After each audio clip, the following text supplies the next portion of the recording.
नित्यं ध्यायन्ति योगिनः कामदं मोक्षदं चैव ओंकाराय नमो नमः। मंगलम भगवान वीरो मंगलम गौतमो गणी मंगलम कुंद कुंदार्यो जैन धर्मोस्तु मंगलम। सर्वमंगल मांगल्यम सर्वकल्याणकारकम प्रधानम सर्वधर्माणां जैनम जयतु शासनम जैनम जयतु शासनम। इस भव के सब दुखन के कारण मिथ्या भाव तिनकी सत्ता नाश करी प्रगटे मोक्ष उपाय प्रगटे मोक्ष उपाय। जय बोलो देव शास्त्र गुरु की।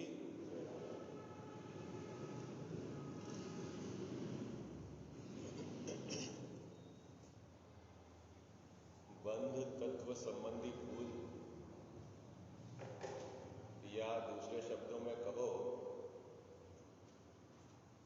बंध तत्व का अयथार्थ श्रद्धान इस जीव को अनादि से कर्म का बंधन है। क्या बात है जैन साहब? इस जीव को अनादि से कर्म का बंध है और इस जीव को अनादि से क्या है? बंध तत्व की भूल है। क्या? क्योंकि ये जो भूल है ना, ये कौन सा अभी अपना प्रकरण चल रहा है? अग्रहित मिथ्या दर्शन ज्ञान चारित्र का अधिकार है। ये जो अधिकार है, चौथा अधिकार, अग्रहित मिथ्या दर्शन ज्ञान चारित्र का अधिकार है। सात तत्व के संबंधी भूल इस जीव को अनादि से चली आ रही है। भूल क्या है बंध तत्व की? तो यहाँ टोडरमल साहब स्पष्ट करते हैं क्या कि जो बंध का भाव है और अबंध स्वभाव है, दोनों में ये भिन्नता नहीं कर पाता। आई बात समझ में? बंध का भाव वो है आश्रव भाव, और जो अपना स्वभाव है उससे बंध नहीं होता, वो अबंध स्वभाव वाला। क्या बात पकड़ में आई? क्या है अंतर? जो बंध का भाव है वह स्वभाव नहीं है, क्योंकि यदि स्वभाव से ही बंध हो तो ये जीव कभी भी मोक्ष को प्राप्त नहीं, मुक्त नहीं। आई बात समझ में? इसका मतलब है जिन भावों से बंध होता है वह भाव मेरे स्वभाव भाव नहीं है, तो फिर क्या है? तो बोले औपाधिक भाव है। तो कहां होते हैं? भले ही आत्मा की एक समय की पर्याय में हो, लेकिन वो मेरा स्वभाव भाव नहीं है।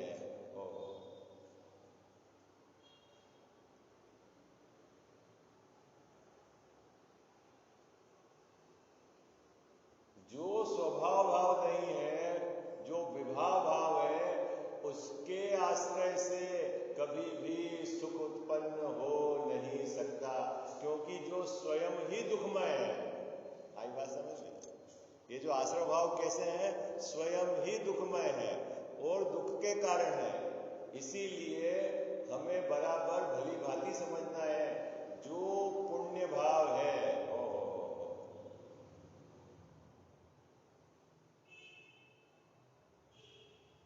वह आश्रव भाव है, बंध भाव है, अबंध भाव है नहीं। चाहे वह पुण्य भाव, चाहे क्या देव शास्त्र गुरु के प्रति का भी क्यों नहीं हमारे को अनुराग हो। आई बात समझ में?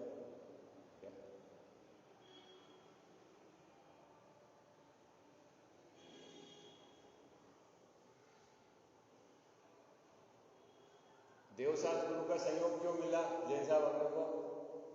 पूर्व में हमने इस प्रकार का पुण्य किया था ना, है ना? इसी प्रकार का तो पुण्य किया। अपन बोलते ना, महापुण्य उदय से जिन धर्म पा लिया हमने, जिनेंद्र भगवान का धर्म पा लिया, देवशास्त्र गुरु के प्रति का हमको संयोग मिल गया। अब वो देवशास्त्र गुरु के प्रति का का संयोग मिल गया।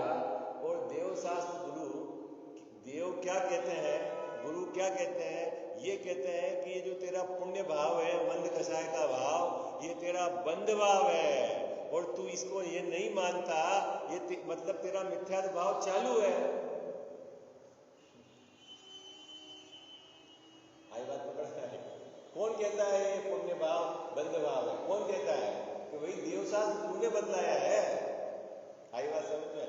उन्होंने बताया है और तू उस बात को नहीं मानता तो देखना पुण्य करते समय, मंद कषाय के समय पुण्य भी बंधा और साथ में मिथ्यात्व भी बंधा। उसका उदय आया तो तेने भले ही देवशास्त्र गुरु मिले लेकिन तेने उनकी बात को नहीं माना। आई बात समझ में? बात पकड़ में आई आपको?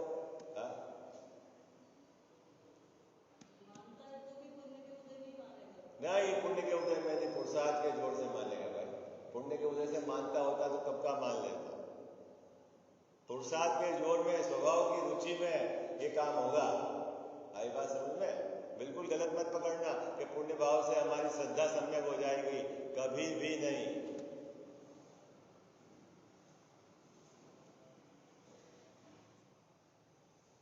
हो गए पुण्य फल, हो एक इंद्रिय, क्या उसमें लाली? क्या जैसा पुण्य करते जाओ, पुण्य करते जाओ, पुण्य करते जाओ, फिर 2000 शादी जो आपका समय पूरा हो जाएगा, कहां पहुंच जाओगे? है? फिर पुण्य का क्या हुआ? फिर वहां एक इंद्रिय में क्या हुआ? ज्ञान की हीनता हुई कि नहीं हुई? है? फिर पुण्य करने से कहां ज्ञान बढ़ गया? है? टोडरमल साहब कहते हैं कि जब नदी का बहाव तेज है तब तू कुछ नहीं कर सकता। आई बात समझ में? नदी का बहाव तेज है तब तू कुछ नहीं कर सकता। जब नदी का बहाव मंद है तब तू पुरुषार्थ करे तो मंद भाव होने के कारण पुरुषार्थ होता है, ऐसा नहीं। तू पुरुषार्थ उस समय कर। बात समझो तो सही, कितनी सरल भाषा है, बात को पकड़ने कितनी सुंदर बात। भाई नदी का बहाव जब मंद हुआ उस समय तू पुरुषार्थ करे, हाथ पांव मारे तो तू बाहर निकल सकता है। ओ हो, महाभाग्य से इस संसार परिभ्रमण करते हुए मैं संगी पंचेंद्री हुआ। इस भाव में मुझे देवशास्त्र गुरु मिले। कोई ऐसा कर्म का योग है, टोडरमल साहब लिखते हैं, या 5 प्रकार के जो लब्धि में कोई ऐसा योग बना है आपके कि आपका इस प्रकार का क्षयोपशम हुआ है? क्यों हुआ है? अभी उसकी ऐसा कोई योग बना है अभी पीछे में इस तरह का मैं हुआ, आपके कर्म की स्थिति इस प्रकार की हुई कि आपके अभी क्या है, संगी पंचेंद्री ना बने हो, इस प्रकार का क्षयोपशम हुआ है और विशुद्धि भी हुई है, धर्म करने की बुद्धि हुई है, धर्म करने की भावना हुई है। अब करना क्या है? अभी ये करना है कि जो आचार्य देव ने वस्तु का स्वरूप बताया है, आपके पास विचार करने की शक्ति है, विचार करके निर्णय करना, ये तो है पुरुषार्थ। और यदि तू विचार नहीं करता है, मिथ्यात्व के जोर में विचार नहीं करता है, तो फिर क्या होगा? चला जाएगा।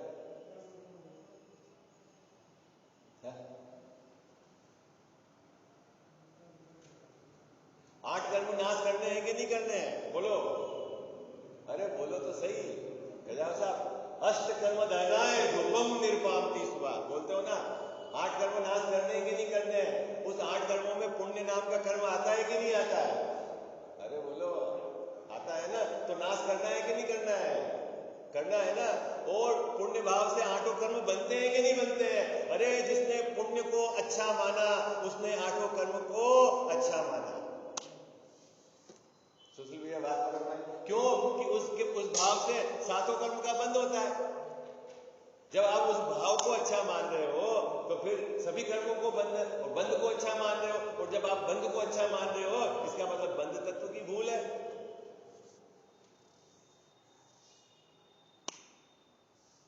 बात पकड़ में आ रही?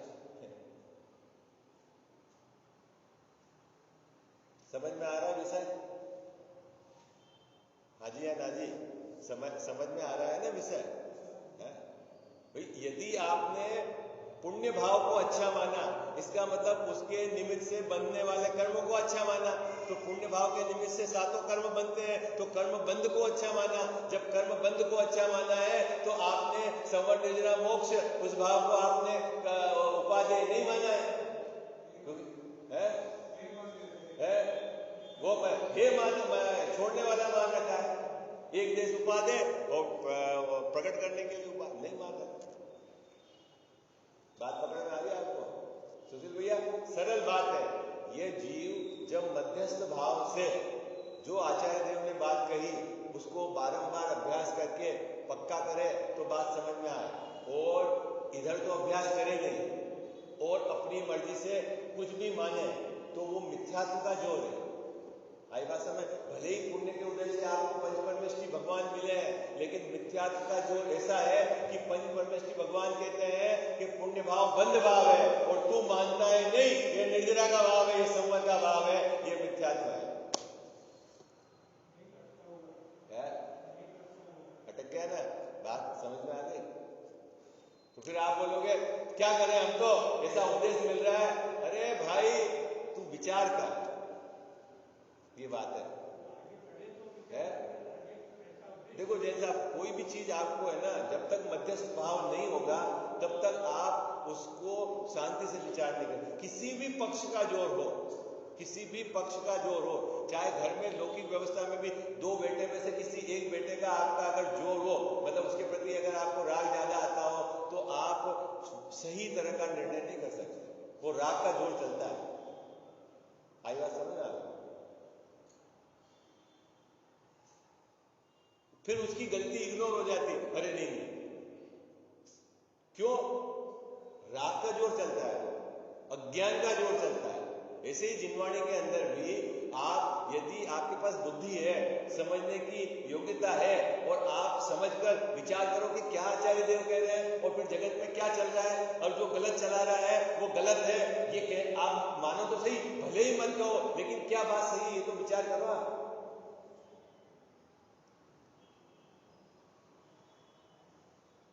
पूरे जगत में पुण्य को उपादेय कहा गया। चल रहा है ना पूरा जगत, पुण्य करो धर्म हो जाएगा। नहीं हो जाएगा सबसे भैया धर्म? सिद्ध तो करो, कैसे धर्म हो जाएगा? कहां आचार्य देव ने उसको धर्म कहा? और जिस अपेक्षा से कहा वो अपेक्षा समझाओ आप।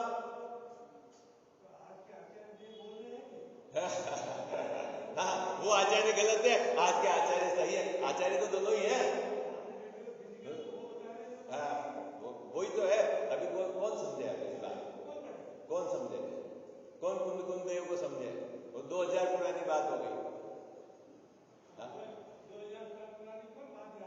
जमाना चेंज हो गया। उस समय धोती पहनते थे, अब आप पैंट शर्ट में आ गए, तो धर्म भी तो चेंज हो जाएगा। हाँ, बिल्कुल बिल्कुल सही बात।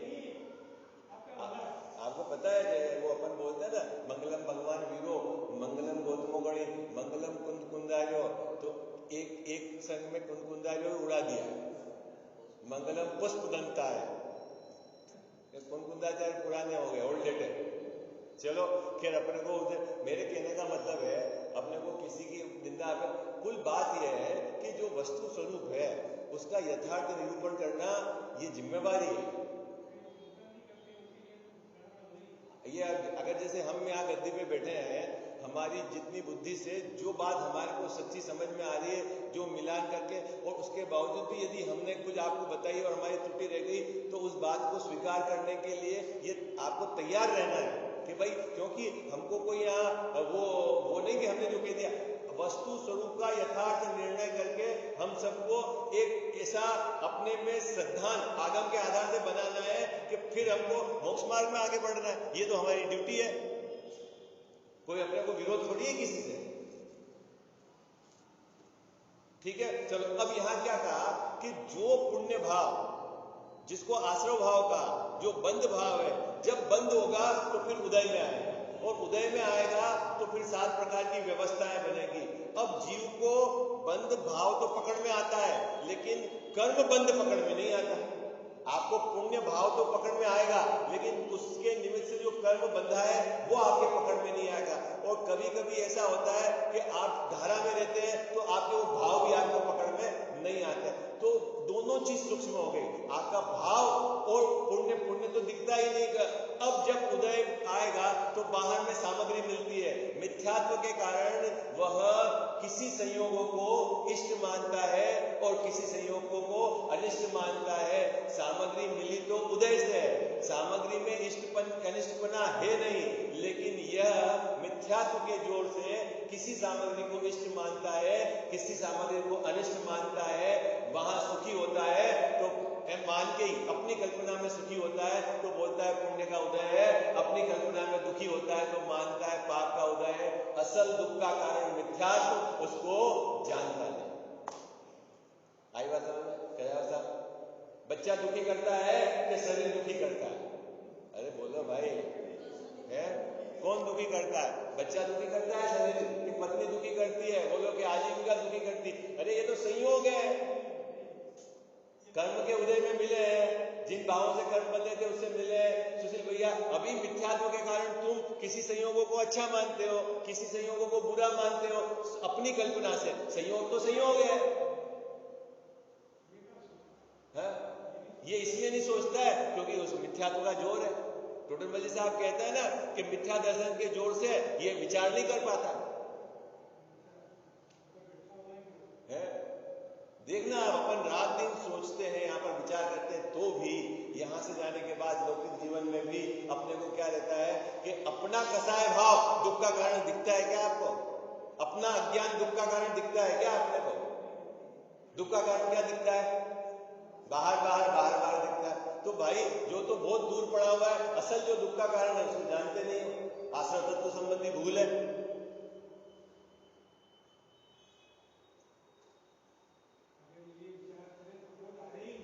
विचार करना ही ये है अपने को, धीरे धीरे अपने को उसी दिशा में बढ़ना है। जो अपना मिथ्यात्व और कसाय भाव है, ये आश्रव भाव है, मैं उससे भिन्न हूं, ये अंदर में धारा लगानी है। और उस मिथ्यात्व के जोर से हम संयोगों में इष्ट अनिष्ट की कल्पना करते हैं, उस मिथ्यात्व के जोर से हम संयोगों का कर्ता बनते हैं। मैं अच्छा करने वाला, मैं समझदार, मेरे से होशियार कोई नहीं, ये सब मिथ्यात्व का जोर है। क्योंकि परद्रव्य का तो परिणमन कर ही नहीं सकता है, और अपना परिणमन अपने आप होता है, उसका भी तू नहीं करता है, ज्ञाता है। ये वहां तक पहुंचना है अपने को। अगर अपने को धर्म रूप परिणमित होना है सुशील भैया, तो ये अंतरंग में अपने को अभ्यास करना पड़ेगा इस प्रकार का। मात्र सुनकर संतुष्ट हो जाने से काम नहीं चलने वाला है भाई। प्रथम भूमिका में सुनना अनिवार्य है, लेकिन मात्र सुनकर संतुष्ट हो गया नहीं, अंदर में डालो भेद। ये जो मिथ्यात्व भाव चल रहा है, परद्रव्य का परिणमन अपने अनुसार कराना चाहते हैं, ये मिथ्यात्व, कोई संयोगों को हम अच्छा मानते हैं, कोई संयोगों को हम बुरा मानते हैं, है ना, ये जो मिथ्यात्व भाव, ये असल दुख का कारण है।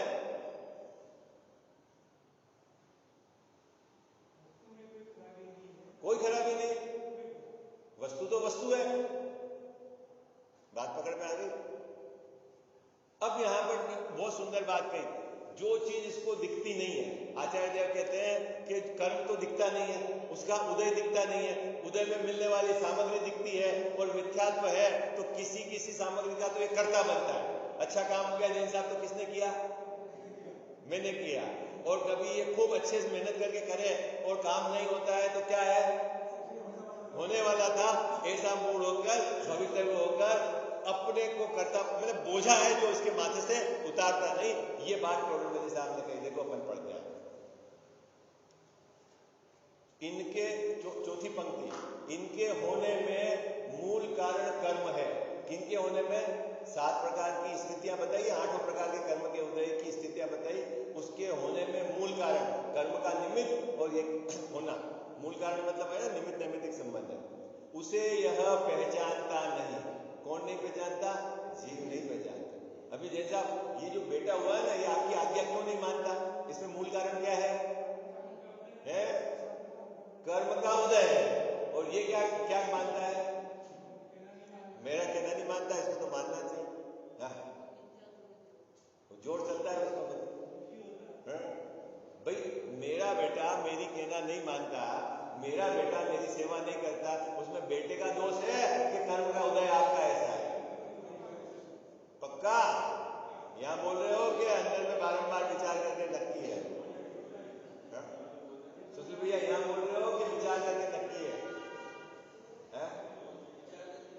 विचार करके नक्की करना है अंदर में कि भाई यदि मेरे पाप का उदय होगा तो आप बेटे को भले ही 2-5 करोड़ की संपत्ति दे दो, सेवा का आपका नहीं होगा तो नहीं होगी, उसमें उसका क्या दोष है?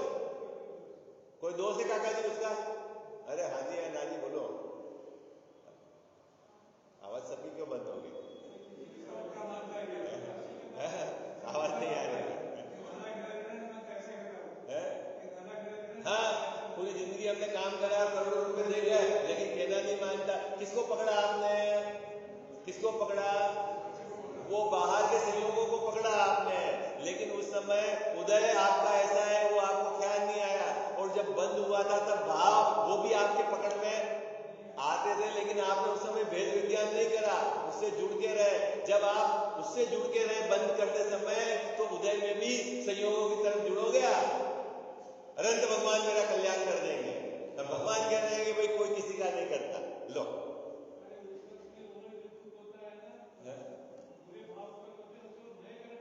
बिल्कुल बनते हैं। अब अपने को गणित समझ में आगे से भैया, व्यापारिक गणित है ना, कि अब जैसा बाहर में उदय हो उसमें क्या करना है अपने को, समता कैसे आवे है? उदय कर्म का उदय है, उसमें बेचारे की क्या गलती है? सरल है बात भैया, माइंड में पकड़ में आ जाए। क्या उदय मेरा ऐसा है तो उसमें क्या करे बेटा, उसमें क्या करे बहू, क्या करे नौकर, क्या करे बाजार, क्या करे? उदय मेरा ऐसा है, बोलो। अरे ये बात सही है कि गलत है ये तो बताओ आप क्या मानते हो? है यहां सही मानते हो कि 24 घंटे सही है ये बात है?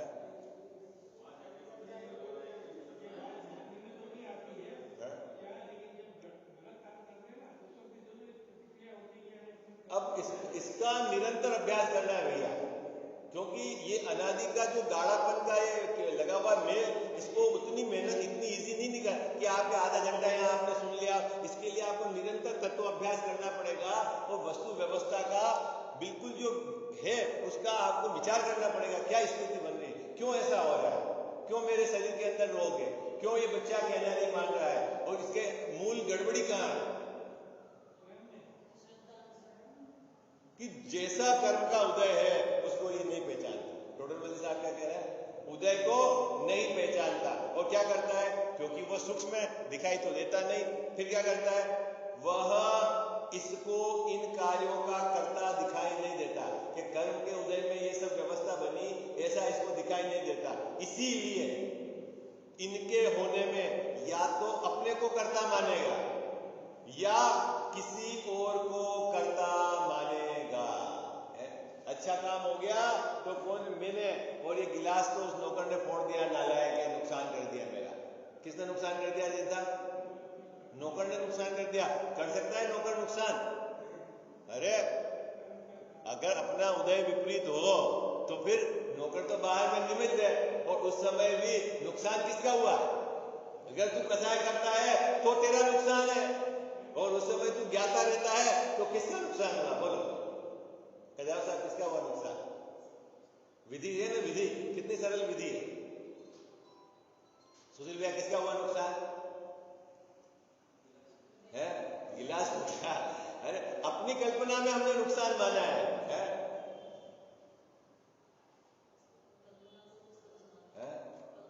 कल्पना में है, वो इष्ट अनिष्ट संयोग मानता है, ये गड़बड़ है।